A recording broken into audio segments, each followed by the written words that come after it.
Alors, professeur Omeyonga, la paix, la réconciliation, la levée des immunités du président honoraire Joseph Kabila, sénateur à vie, c'est le Parlement, c'est toujours la justice qui pousse. Maintenant, lui s'installe à Goma. En fait, deux républiques.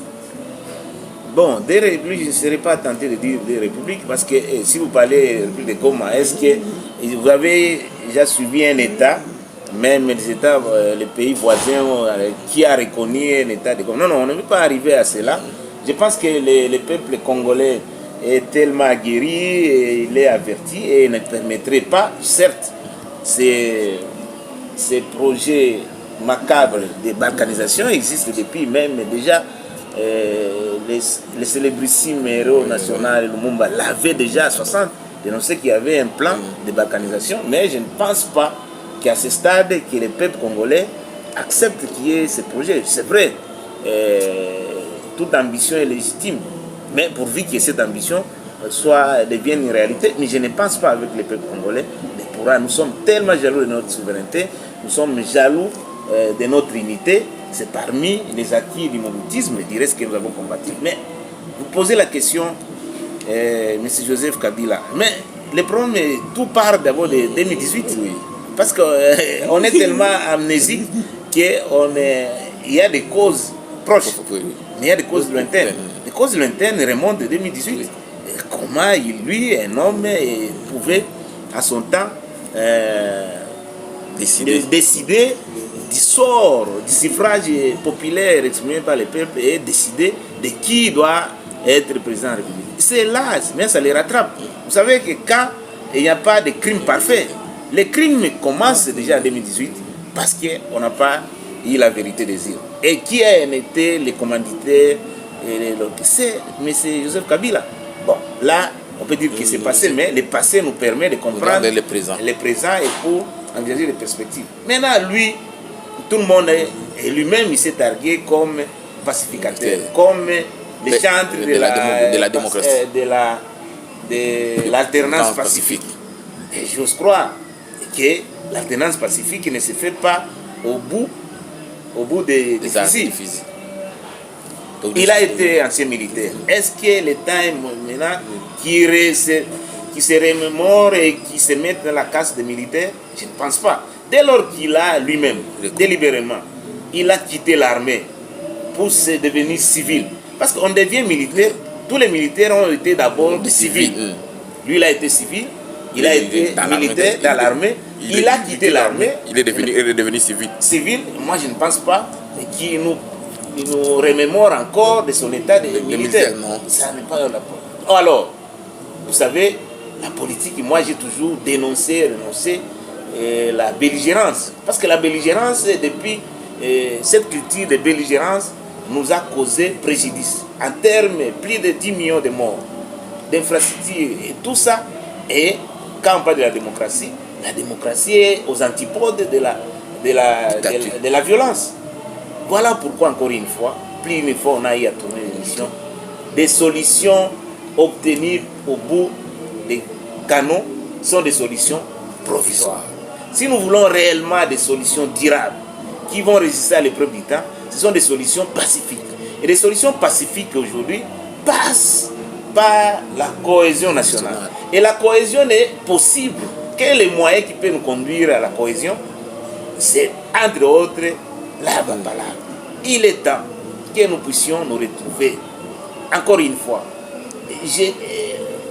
qu'il y ait la société civile, la société politique et la société savante à laquelle j'appartiens, que nous nous retrouvions autour d'une table pour conjurer le mal, ces démons de division, de violence, de manière à baliser les chemins, pour que nous obtenions, dans un premier temps, un consensus minimal qui nous permet d'organiser de véritables élections, à l'issue desquelles nous aurons des institutions crédibles avec des animateurs légitimes. C'est à ce prix-là seulement qu'on pourra finalement trouver la solution. Bon, si nous voulons la confrontation à laquelle nous assistons, et M.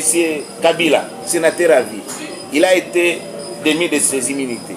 Il y a une action publique qui doit être menée pour les rattraper, les mettre devant la justice. Toutes ces solutions-là, j'en conviens. Mais est-ce que ça va nous augurer la paix que nous recherchons? Je ne vais pas encourager les délinquants. Je ne vais pas encourager les délinquants, mais que cette justice-là se fasse au nom du peuple, mais que dans la paix. Parce que dans la belligérance, dans la guerre, on peut faire des justices, ça risque d'apparaître comme une justice des forts contre les faibles. Alors que nous voulons que cette justice, que cette réconciliation, c'est vrai, il faut, à l'arbre à parable, on va mettre en exergue la vérité, la justice et la réconciliation. Et ainsi, on a vu en Afrique du Sud, l'apartheid, vérité et réconciliation. Je crois que c'est à ce prix-là. Aujourd'hui, l'Afrique du Sud, parce que si on ne sait pas inventer, on peut imiter. Il y a une expérience heureuse de l'Afrique du Sud qui était dans un apartheid. Mais aujourd'hui, on est, quand on parle de la gouvernance, l'alternance en Afrique, ils sont, je crois, le 3e, 4e, 5e alternance. Nous voudrions aussi que nous aussi, comme nous avons commencé depuis 1992, que nous sommes bâtis pour l'avènement d'un état de droit, pour une démocratie pluraliste. Nous voulons qu'on cesse avec la guerre des armes, que ce soit la guerre des idées, projet contre projet, programme contre programme, idéologie contre idéologie, et qu'au finish, que le peuple souverain, l'arbitre primé souverain, et que ce soit lui qui puisse nous départager, qui puisse confier le pouvoir à qui il veut et à qui il croit qu'il peut être à la hauteur des enjeux et résoudre les problèmes sociaux. Mais tant que nous n'aurons occulté toujours à avoir des élections bancales et avec une gouvernance très recommandable, je pense que la situation de mon pays risque de perdurer dans là où nous nous trouvons, alors que tous les peuples africains, tous les peuples du monde nous regardent, ils voudraient qu'il y ait une solution. La solution durable, c'est le pacte social pour la paix initié par les princes de l'Église catholique et l'Église protestante. Moi, je pense qu'il n'est pas encore tard, il faut qu'on se réveille. Aujourd'hui, nous avons, sur le plan politique, nous avons des acteurs majeurs. Nous avons M. Etienne Tshisekedi, nous avons M. Martin Fayulu, nous avons Kabila. Moi, je pense, ce n'est pas pour occulter, ce n'est pas pour donner la prime à la violence, mais on peut le faire. En Afrique du Sud aussi, les dialogues entre Congolais, il y avait aussi des belligérants.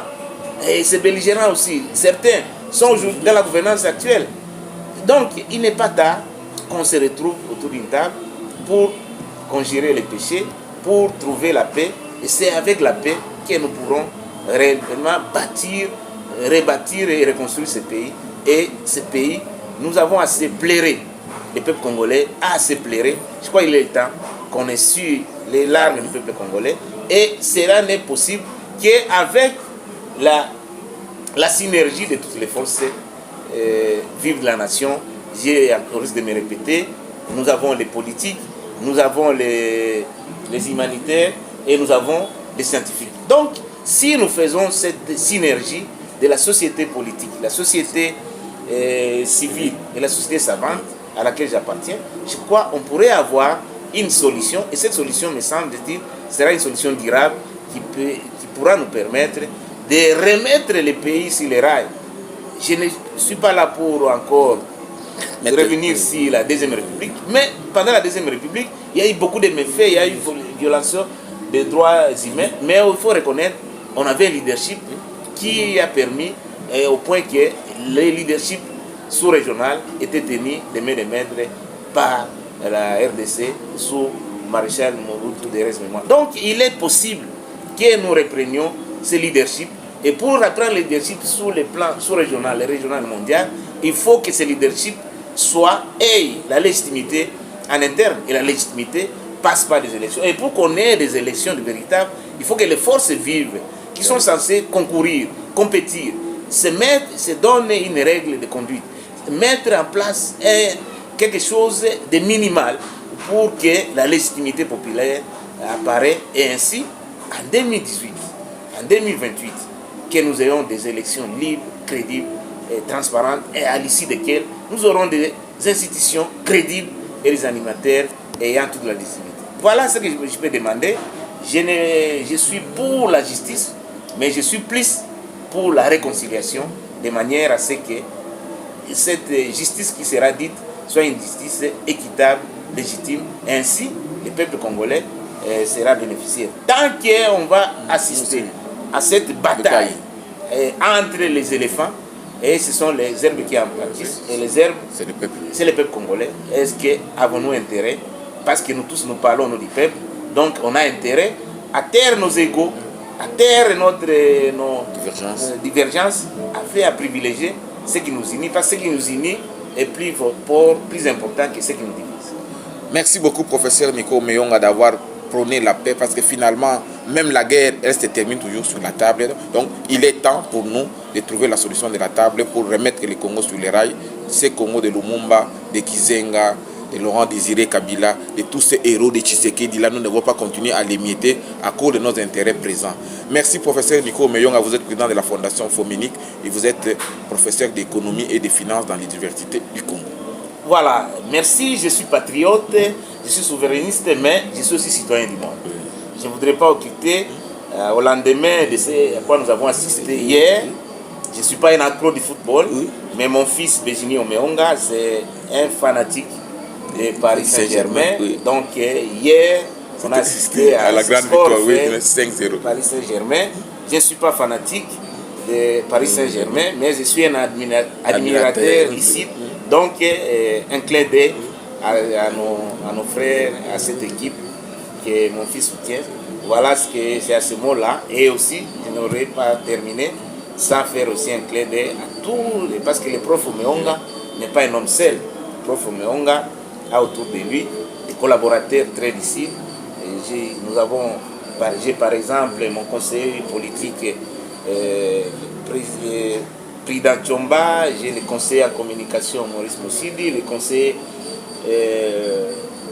stratégique Bernard Mouaï, j'ai le conseiller, le chargé de mission Marcel Olangui, et j'ai aussi l'assistant principal de la Fominique, mon collaborateur Didier Mazo.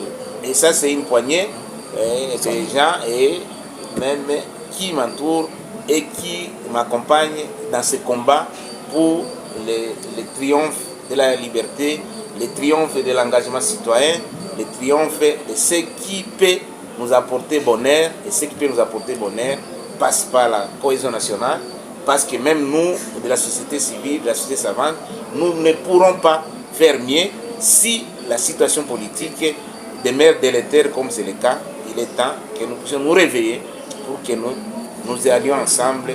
Même les Belges qui nous ont colonisés, ils disent toujours que l'union fait la force. Donc, il est temps de nous unir pour faire le bonheur des Congolais et pour faire rayonner les pays, et que les rêves tant vantés par Lumumba d'être la locomotive de l'Afrique, que nous soyons réellement des véritables locomotives de l'Afrique et même du développement de l'Afrique. Voilà, c'est à ce mot-là que je termine mon propos et je laisse ouvert pour chaque fois que les besoins y est, je suis là pour rencontrer les préoccupations nombreuses de mes concitoyens et voilà.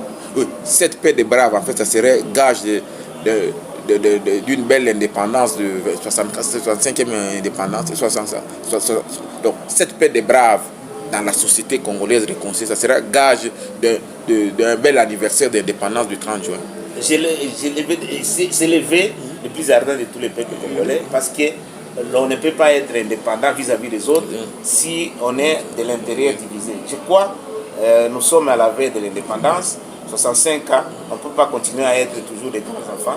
Je crois que nous sommes déjà émancipés, nous devons atteindre la maturité voulue afin que la souveraineté ne soit pas des bouts de lèvres, mais que ce soit une souveraineté de cœur, et tout passe par la paix, et la paix, c'est la plus grande richesse qui puisse exister pour une nation qui se veut indépendante, qui se veut souveraine. Donc, j'interpelle encore une fois de plus que nous ne puissions pas toujours torpiller la mémoire des héros de l'indépendance, le pionnier de l'indépendance, que nous arrêtions, que Lumumba et Kasavubu ne continuent pas à se remuer dans leur tombe, si tant est qu'ils en ont une, pour qu'ils sentent que le pays est resté entre ceux qui sont venus après lui et ceux qui sont venus après veulent réellement le bonheur du peuple congolais, parce que nous disons tous que nous sommes patriotes.